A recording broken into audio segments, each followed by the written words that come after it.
Office থেকে রুমে যাওয়ার পথে হঠাৎ আমার সহকর্মী মেসেজ করে বলল যে আমাদের জন্য চিকেন কারি নিয়ে আসছে। আর এটা শুনে আমি অনেক খুশি হয়ে গেলাম, কারণ অনেকদিন ধরে এরকম স্বাদ খাবার খাচ্ছি না। আর গিয়ে দেখলাম ওরা পিজির সামনে আমার জন্য অপেক্ষা করছে। তারপর তাদের সাথে অনেকক্ষণ কথাবার্তা বললাম, আর আমার সহকর্মী পুরো পরিবার নিয়ে এখানে এসেছে। এমন মনে হচ্ছিল যেন নিজের আত্মীয় স্বজনের সাথে অনেকদিন পর দেখা হয়েছে। এর আগেও অনেকবার তারা আমাদের জন্য খাবার রান্না করে নিয়ে এসেছে।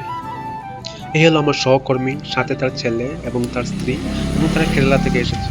আসলে আমাদের ভাষা এক নয়, কিন্তু আমরা মন থেকে এক হয়ে গিয়েছি।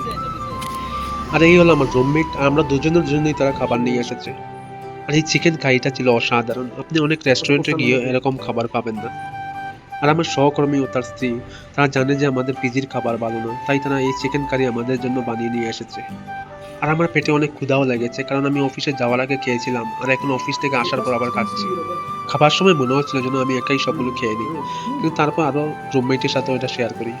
তারপর চলে আসলাম রুমে, আর এ হলো আমার রুমমেট, যে হলো এখানকার স্থায়ী বাসিন্দা।